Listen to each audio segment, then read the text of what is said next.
Hola, ¿cómo estás? Un gusto saludarte una vez más. Te doy la bienvenida acá a la Corporación Educatec Perú para que podamos hablar de este curso muy importante que venimos estudiando sobre lo que es diseño de sesión de clase. Gracias por estar allí, siéntate cómodamente, espero que estés muy bien para que tengamos la mejor actitud de poder aprender el día de hoy. Vamos a ver. Como vemos aquí en la diapositiva, vamos a ver un poco más de los procesos auxiliares de aprendizaje que se relacionan en el armado de mis diseños de sesión de clase. Ya hemos estado mirando la primera etapa en la cual entran a relacionarse diferentes elementos que forman parte de mi diseño de sesión. Pero en este caso, ahora ya vamos a introducirnos en la parte de desarrollo. Como lo vemos acá, procesos auxiliares que son básicos y elementales para que tú realices ese conjunto de actividades o trabajo que plasmes para tus estudiantes al momento de llevar a cabo, obviamente, tu sesión. En este caso vamos a ver como principales procesos auxiliares básicos a la atención y a la motivación que tenemos aquí. Sabemos nosotros que debemos capturar la atención y la motivación de nuestro estudiante para que así él esté apto, esté preparado, esté sobre todo dispuesto para poder aprender ese día que tú vas a enseñarles, ya sea el tema que tú hayas decidido y hayas trabajado, tanto en la materia de CTA, en la materia de matemáticas, en la materia de lenguaje, en cualquiera de esas materias tú puedas mostrarle esa actividad que le permitirá pues desarrollar los procesos auxiliares. Y para eso es muy importante que entres a tallar en la atención y la motivación.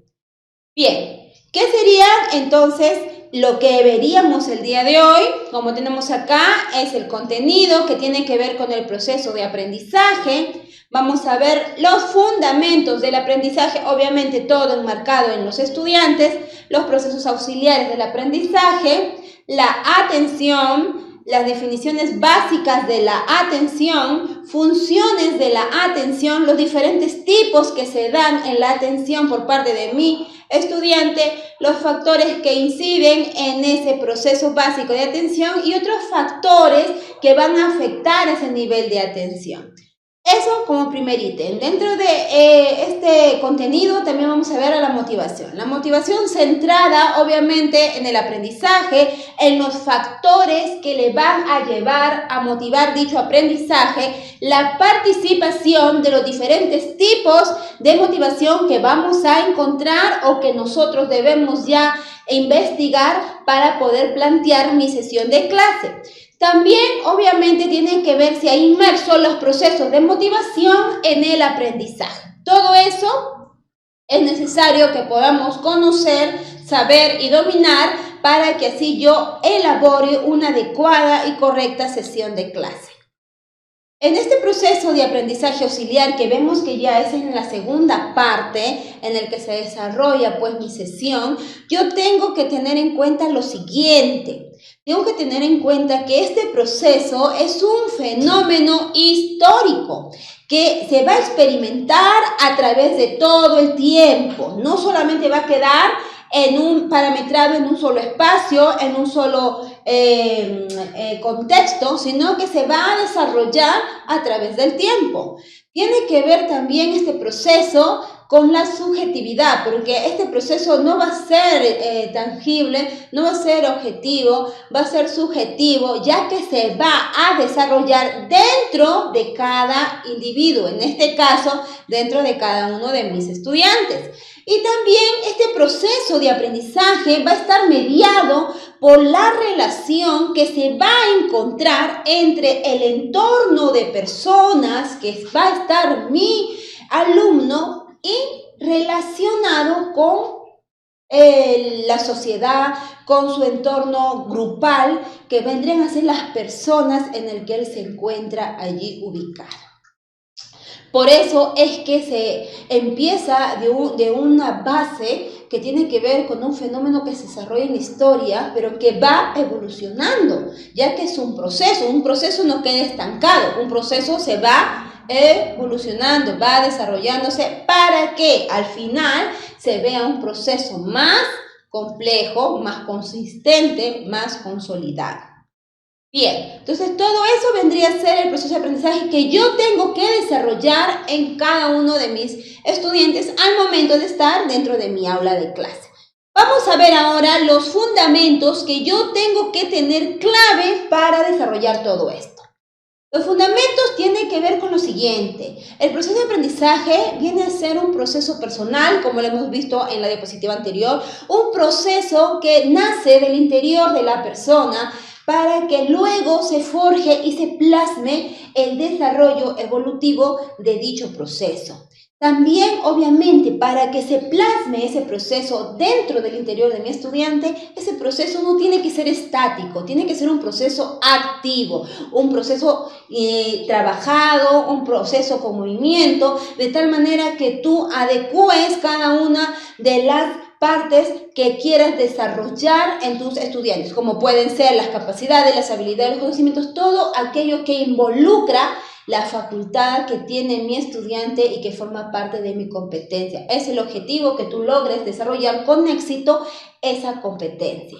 Y por ende, el proceso de aprendizaje es un proceso propio, como ya les dije, de cada individuo y por ende es que es un proceso diferente, diría yo. Dentro de un salón de clases encontramos desde 10 alumnos hasta 40, 50 alumnos, cada uno en los cuales presentan caracteres, formas de ser de diferente índole, debido también a sus realidades que ellos tienen. Entonces es por eso que el proceso de aprendizaje se llegue a una linealidad en común en la que se pueda trabajar encima de eso y que la información o clase que tú le brindes pueda llegar a todos ellos o al menos a la mayoría de ellos. Por eso es que es necesario que tú sepas que este proceso de aprendizaje es vital ya que forma parte de cada individuo. Bien. Los procesos auxiliares de aprendizaje tienen que ver en este caso con la atención, porque en la otra clase vamos a ver los otros procesos.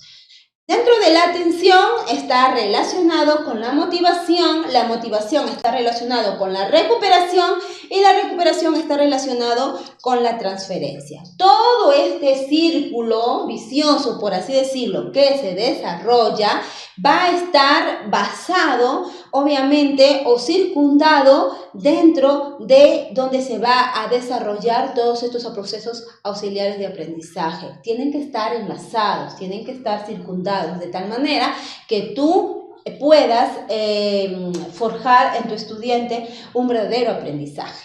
Bien, ahora vamos a hablar de la atención. La atención tiene que ver muchísimo como un elemento o como una parte fundamental de tu estudiante. Y tú como docente vendría a ser un reto principal, ya que tú tienes que lograr captar el mayor porcentaje de atención que va a brindarte o que tiene que brindarte tu estudiante. Para ello es necesario que recordemos lo que vendría a ser la definición. Una noción básica que tenemos acá es que la definición es el proceso por la que pasa o por la que la mente toma posesión de forma vivida, de forma clara y de uno de los diversos objetos o formas de pensamiento que se van a aparecer simultáneamente. Como nos dice acá la definición, la focalización y en este caso, o concentración de la conciencia, viene a ser la parte fundamental y esencial de dicho proceso, ya que va a estar implicando el pensamiento de varias cosas para tratarlas eficientemente otras. En simples palabras, la definición tiene que ver con el proceso o evolución que se va a desarrollar en el aspecto cognitivo de tu estudiante, en donde está enmarcado la mente. La mente va a ser el factor relevante que va a tomar posesión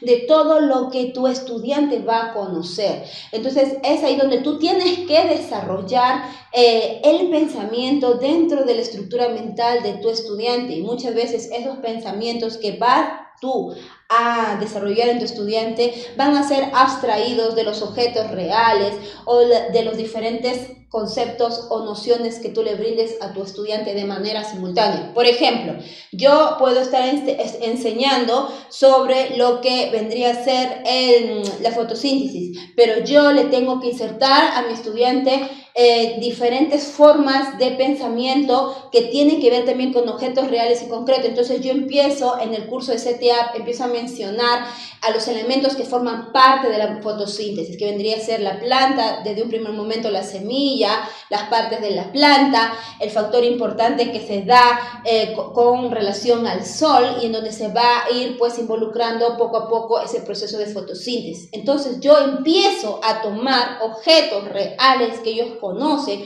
y le voy nutriendo a mi estudiante de nociones básicas para que ellos lo relacionen de manera simultánea y empiecen pues a generar un nuevo pensamiento focalizado ya en el tema nuevo que vendría a ser la fotosíntesis. Y por ende es que él, gracias a ese tema nuevo que yo lo voy a insertar, le va a permitir al estudiante pues desarrollar más ese pensamiento, porque va a adherirse de otras formas eficientes del pensamiento. Lo puede relacionar a la fotosíntesis en que permite el crecimiento de la planta, permite el crecimiento del fruto en la planta. Entonces es el alimento básico de la planta, etc. Entonces ya va relacionando otros pensamientos de manera simultánea y de manera eficiente, de tal manera que vaya desarrollando este proceso mental en tu estudiante. Bien, como vemos, la atención en nuestros estudiantes es básico y es necesario que nosotros tengamos este concepto muy bien definido para poder luego armar mi sesión teniendo estas nociones relevantes para que así mi sesión sea productiva y logre el resultado o el objetivo que me he trazado. Bien, entonces podemos decir que la atención es el mecanismo central de capacidad limitada cuya función va a ser la principal que se va a dar al controlar y orientar la actividad consciente del organismo de acuerdo con un objetivo determinado. En otras palabras, la atención es inherente, ¿verdad? La atención forma parte del individuo, por ende ya es una capacidad, pero va a ser limitada. ¿Limitada por qué? Porque nosotros mismos no vamos a tener el control sobre esa atención en mi estudiante.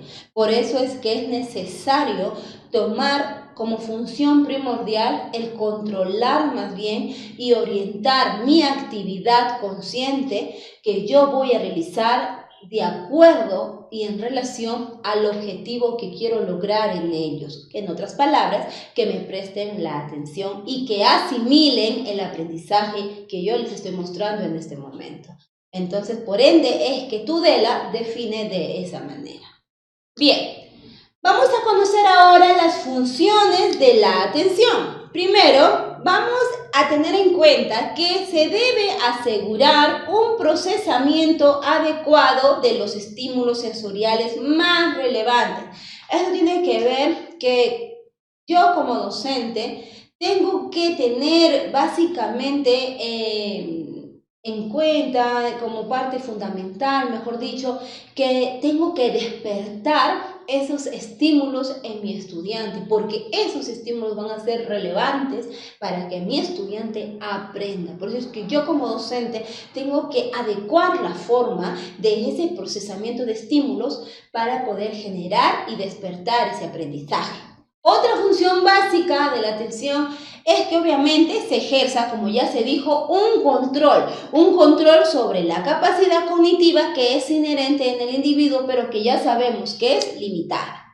Otra función tenemos que en este caso la atención activa el organismo ante situaciones nuevas, ante situaciones planificadas, ante situaciones tal vez que no han sido preparadas, que inclusive son insuficientemente aprendidas. Entonces la atención que yo tengo que lograr en mi estudiante, pues tengo que activar precisamente ese organismo que él le va a llevar pues a tomar para bien la situación nueva que yo le esté dando a mi alumno, e inclusive tal vez una situación que no está tan preparada, lo tengo que hacer saber utilizar bien eso para activar en el estudiante la atención que yo requiero de él.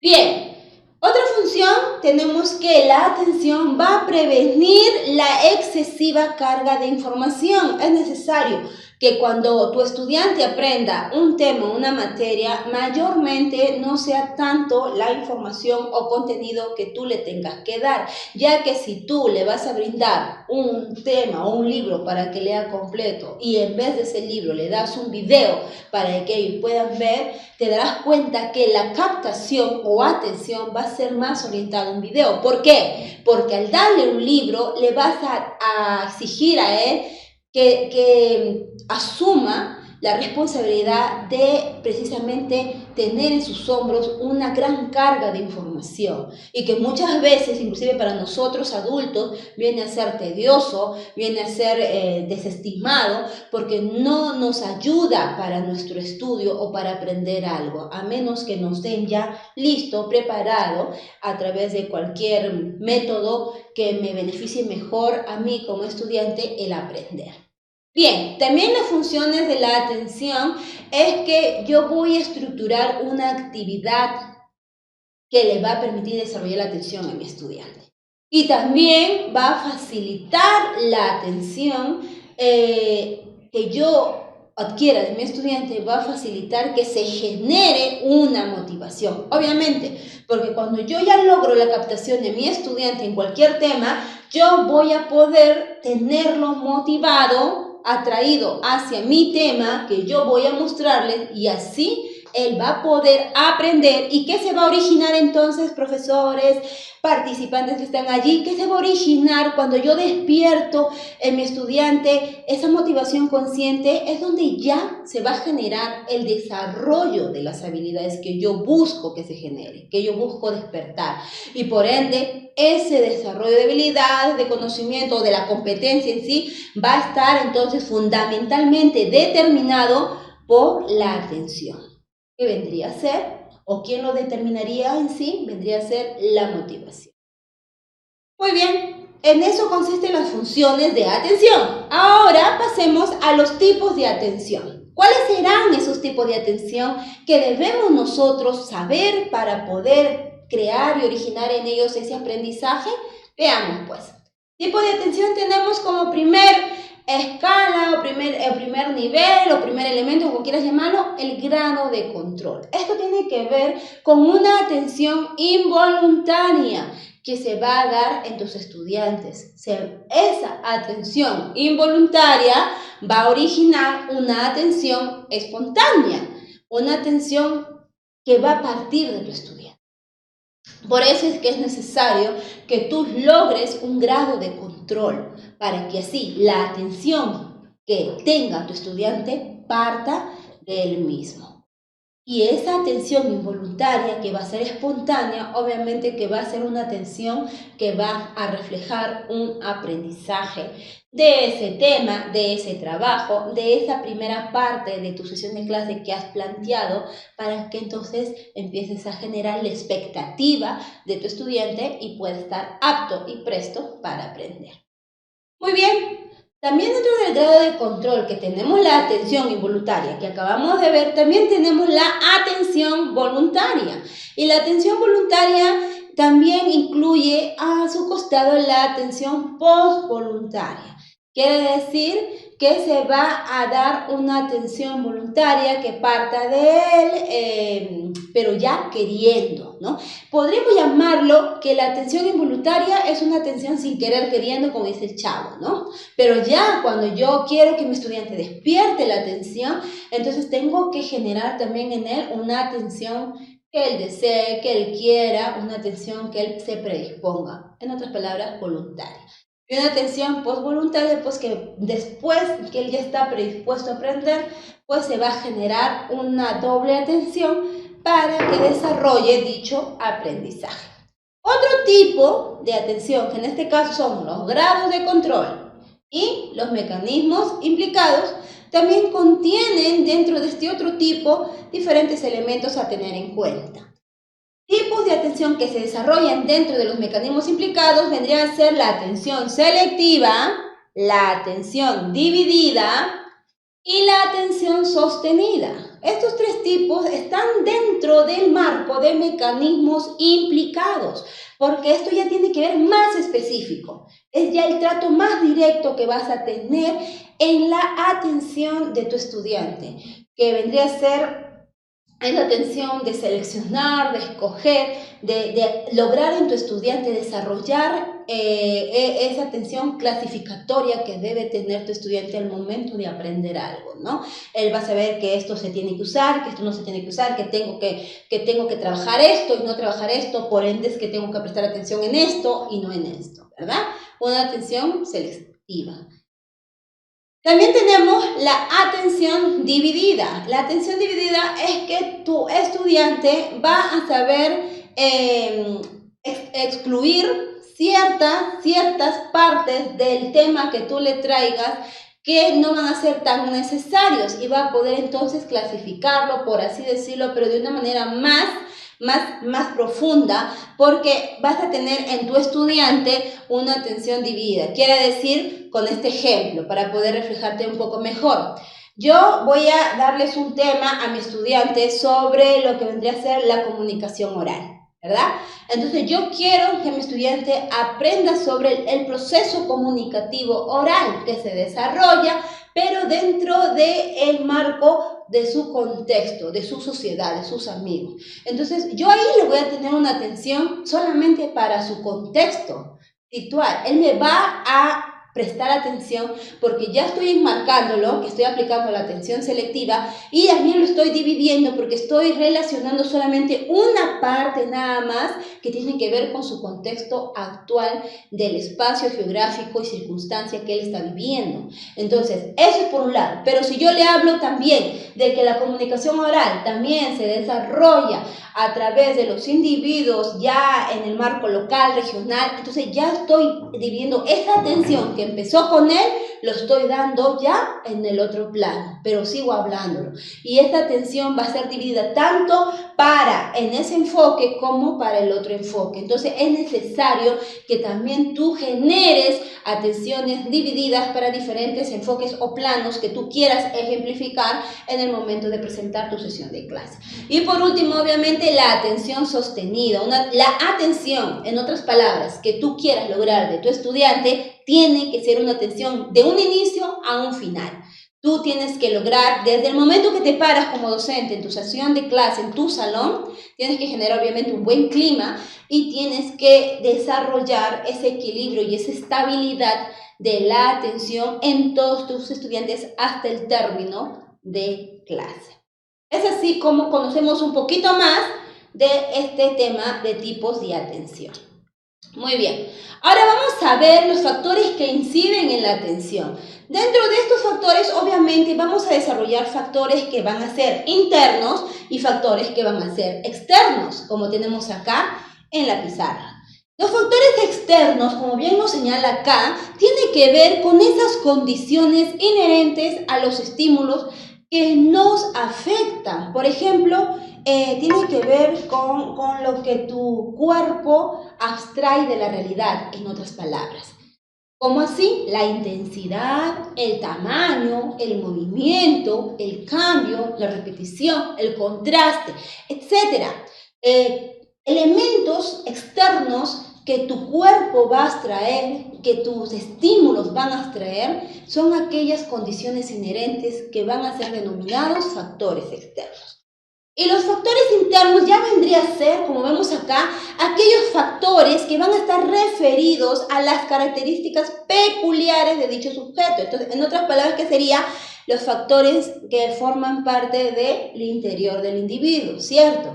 Que tienen que ver con sus características, tienen que ver con sus decisiones, con sus comportamientos, con la forma integral de la personalidad de tu estudiante. En este caso, va a entrar a tallar la comprensión, etcétera, ¿no? Y ahí es donde vamos a ver, vamos a ubicar la motivación y obviamente es donde se va a desarrollar los afectos. Entonces, estos factores son incidentes que forman parte de la atención que debes tú tener en cuenta.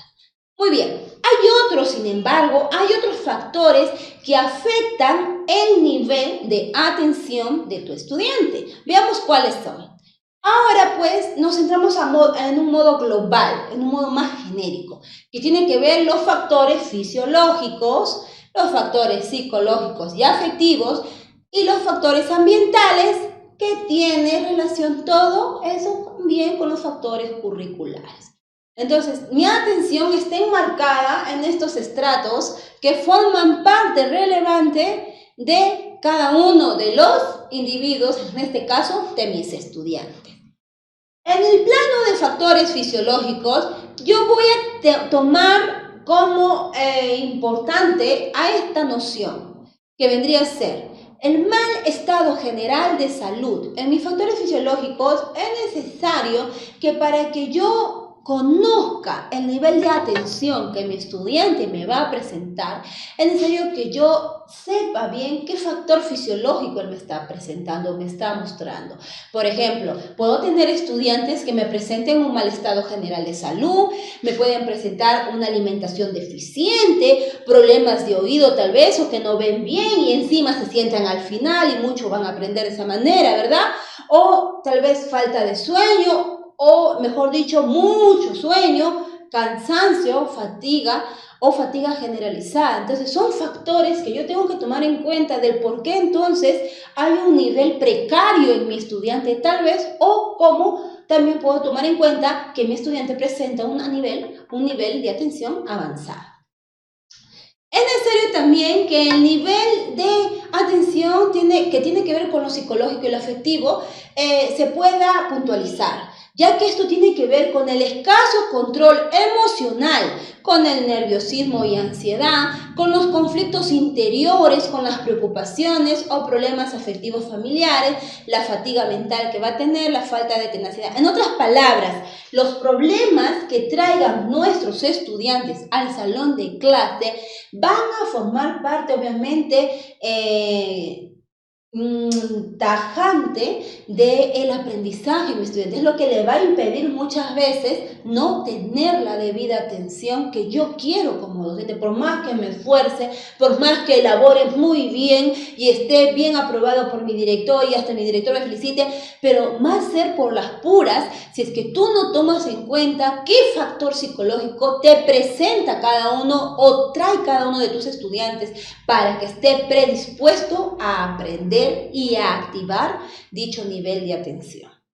Bien, también es necesario saber sobre los factores ambientales. Factores ambientales que se relacionan pues con la distracción acústica, que tiene que ver con el ruido, con la televisión, con las conversaciones, etc.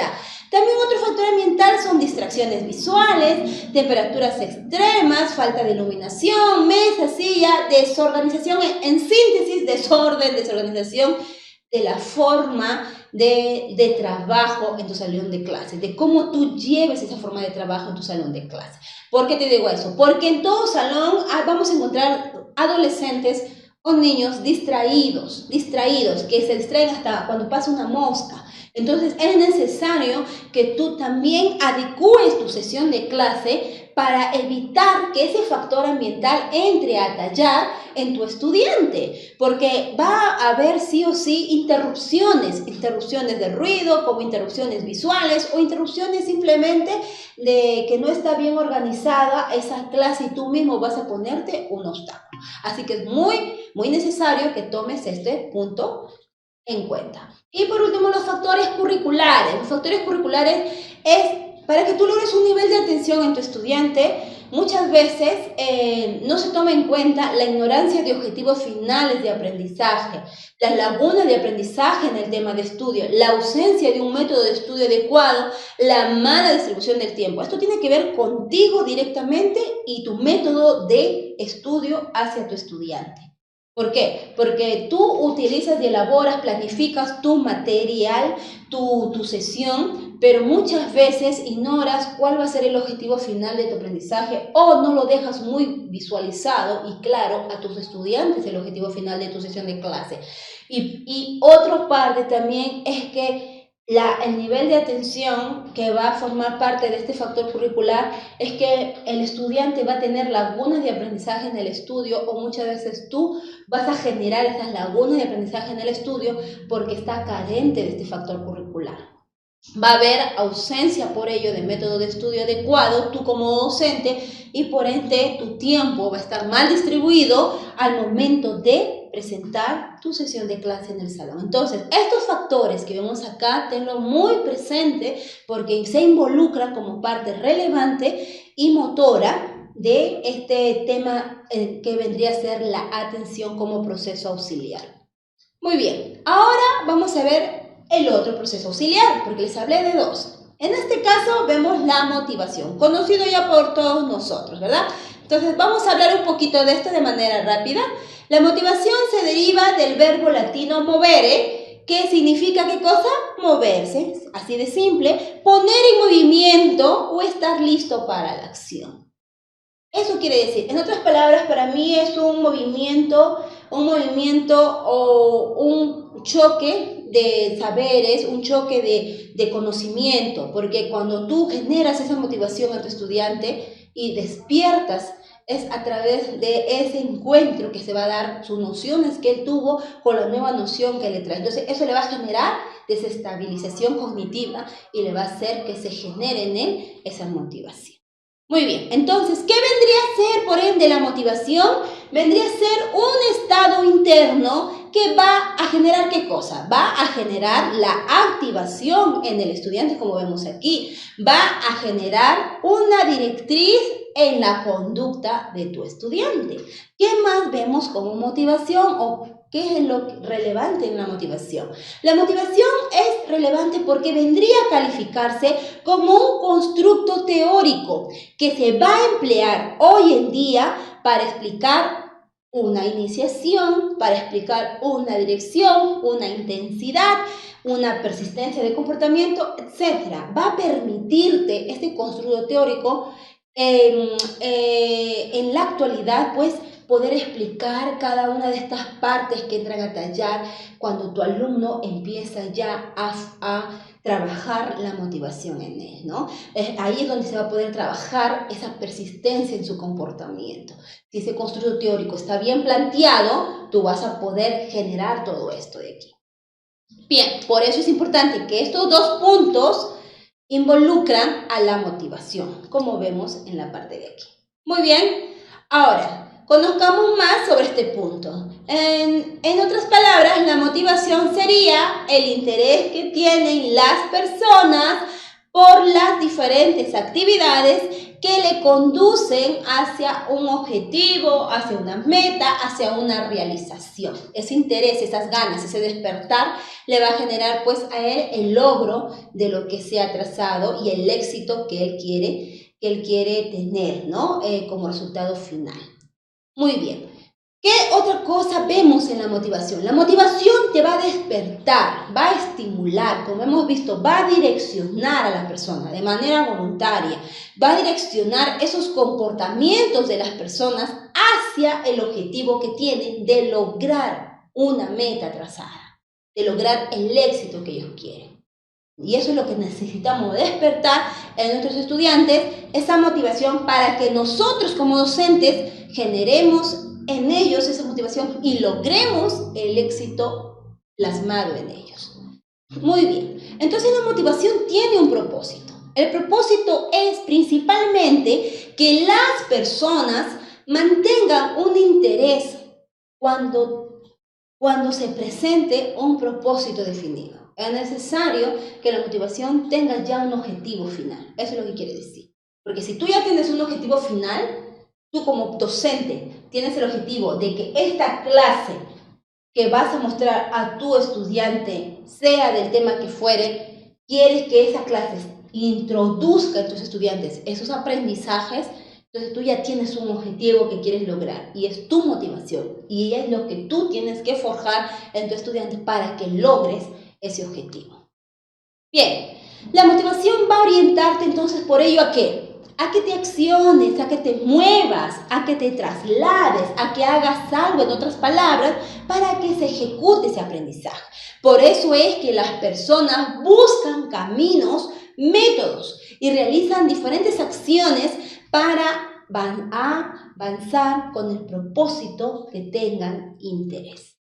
Y por último, pues la motivación va a estimular esa persistencia, esa terquedad en el buen sentido de la palabra, esa terquedad por querer lograr ese objetivo, ¿no? Entonces las personas van a persistir, se van a esforzar, van a soportar diferentes dificultades que se van a atravesar porque ya tienen un eje, una directriz, que es lograr el objetivo final.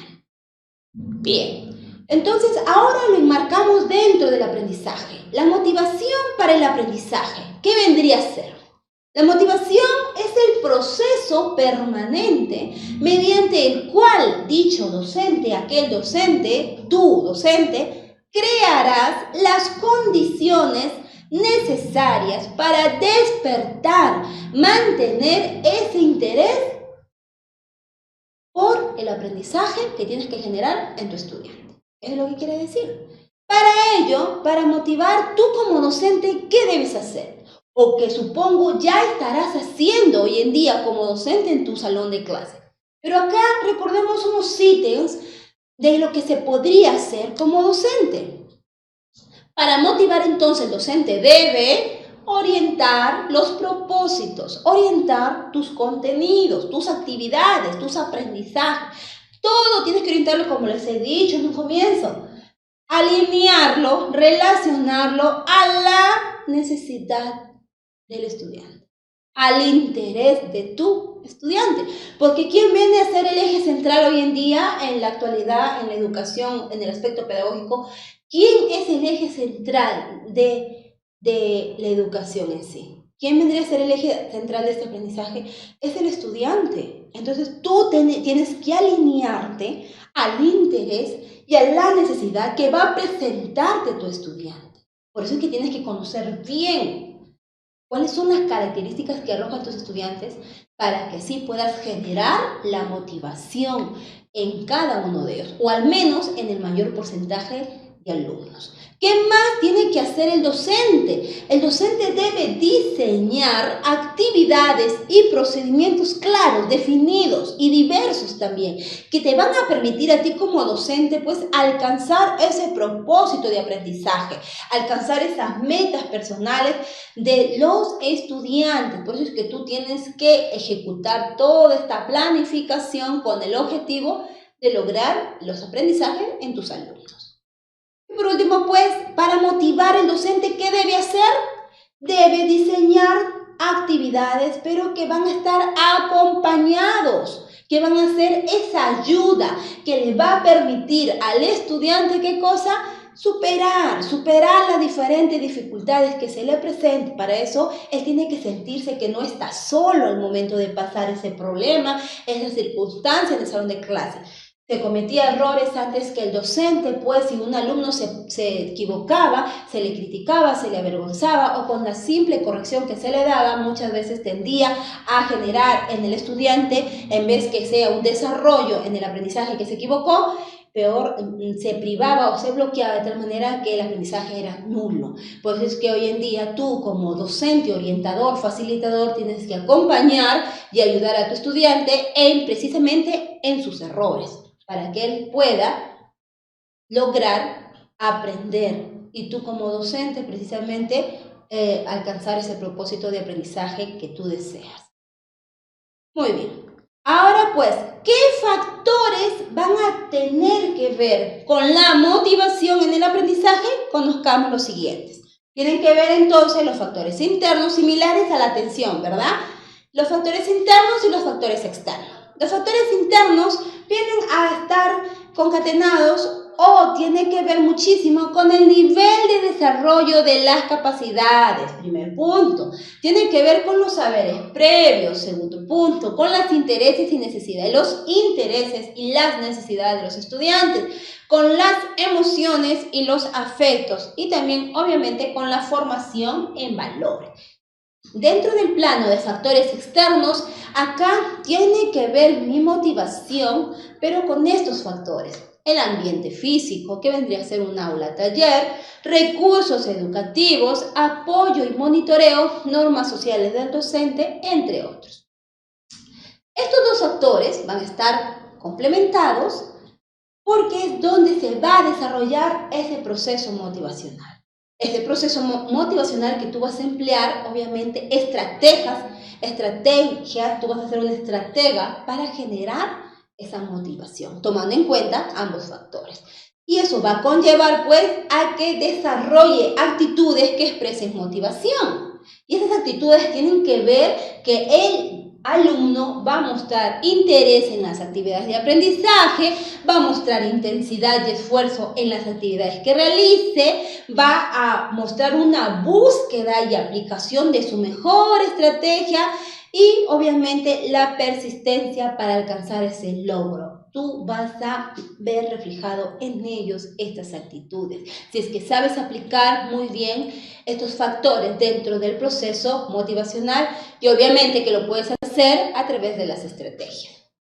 Muy bien. Entonces, en el primer plano superior tenemos las capacidades que tienen que ver y en el segundo plano las condiciones, porque las capacidades son inherentes en tus alumnos, mientras que las condiciones no son inherentes, son parte que forma de manera externa el contexto de tu alumno, forma parte de él, pero que también se involucra para generar en tu estudiante la motivación en el aprendizaje que tú esperas lograr.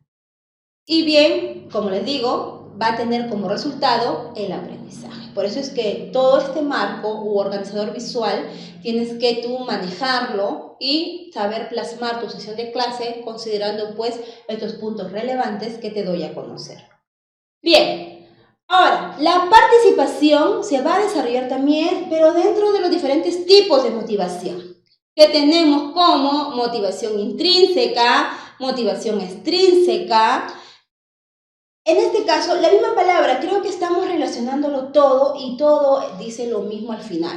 Motivación intrínseca viene del impulso interior, del ser interior, de la parte interna de tu estudiante, para que él pueda realizar una tarea. Tú tienes que ahí, por así decirlo, hincar esa parte intrínseca, empujar esa parte intrínseca, para que tú puedas ver luego en tu estudiante por sí solo las ganas de resolver dicha tarea o conseguir el resultado de esa tarea. Tú tienes que ser ese motor impulsador. Ahí hincar o ahí trabajar, mejor dicho, una estrategia, una actividad que va a permitir desarrollarle esa motivación.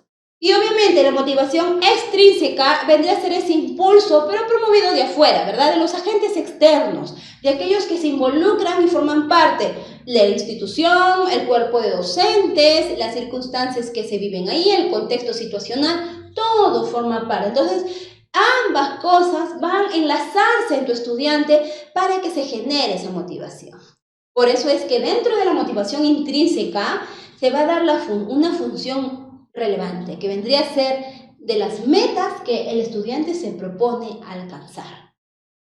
Él se propone como estudiante, de manera intrínseca, ser más competente, tener más capacidad, ser ganador y obtener el premio. También otro punto importante es que él como estudiante tiene que tener la satisfacción personal de haber aprendido. Eso es el valor intrínseco propio de cada individuo. Entonces, en este punto, el aprender no dependerá dentro de él de las recompensas que él traiga de afuera, sino de lo que él sienta de manera satisfactoria después de haber desarrollado o después de haber superado dicha dificultad, o después de haber terminado su año escolar y salir con satisfacción de todo el año lectivo que tuvo que pasar, ejecutar y resolver diferentes niveles de aprendizaje. Bien, entonces vemos que la motivación intrínseca es un factor fundamental a tener en cuenta. Ahora vamos a pasar a la motivación extrínseca, a poder ver, conocer un poquito de este tema. Primer punto, la motivación extrínseca es el impulso promovido, motivado, generado, ocasionado desde el exterior, desde afuera. ¿Qué más vemos aquí?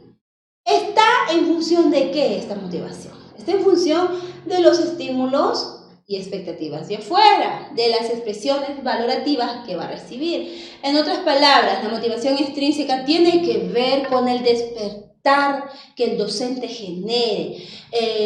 Los estímulos que vendrían a generar esa motivación, uno, es el docente principalmente, dos, el contexto, los recursos educativos y el reconocimiento de los demás. Esos son estímulos muy importantes que en él van a tener una afectación y por ende generar una motivación. El otro punto es también que las expresiones valorativas que él va a recibir le va a generar también una motivación. Esas valoraciones, apreciaciones van a venir obviamente de su realidad exterior, ¿verdad? Tiene que ver con el apoyo, con el reconocimiento de los demás, de considerarlo a él. Por ejemplo, si yo considero o si mi alumno se siente considerado un perdedor, una persona que no puede aprobar ninguna materia y que solamente merece castigo, yo voy a tener en mi estudiante una adecuada motivación. ¿Está recibiendo una motivación extrínseca positiva? Claro que no, porque está siendo bulleado, porque está recibiendo negativas situaciones que afectan su interior y que vienen de su exterior. Entonces yo necesito dar a mi alumno expresiones valorativas que le hagan pues a él, aunque no tenga desarrollado tal vez la competencia y la capacidad, pero tú como docente motivarle a él a que él es un ganador, es el primer lugar y que lo ves un gran profesional a futuro, ¿no? Entonces, porque todo afecta en la motivación que quieres generar en tu estudiante para que pueda aprender. Bien, por eso es que es necesario conocer los procesos de la motivación en el aprendizaje. Y los procesos de la motivación en el aprendizaje tienen que ver, primer punto, con llamar la atención, o primer elemento básico, llamar la atención. Segundo, despertar el interés. Tercero, crear la necesidad. Todo eso va a estar enmarcado primero en el inicio de clase. Bien, ahora pues nos toca ver esta parte también fundamental, que tiene que ver con direccionar los esfuerzos y generar la persistencia como le hemos estado ya viendo. Eso se va a situar dentro del desarrollo de clase, en donde tú como docente tienes que usar todo tu estrategia posible, tu actividad posible que hayas tú elegido, todo lo mejor que hayas tú elaborado para que puedas lograr esa persistencia y captación en tu estudiante desde un inicio hasta un fin. Por eso es que las estrategias se van a orientar a poner, obviamente tomando en cuenta los aspectos o condiciones biológicos y psicológicos de tu estudiante para que así pueda aprender.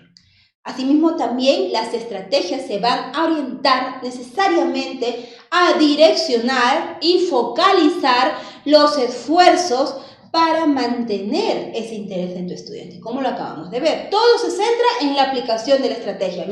Mientras tú uses una mejor estrategia, vas a poder lograr una mejor aceptación y una mejor motivación en tu salón de clase.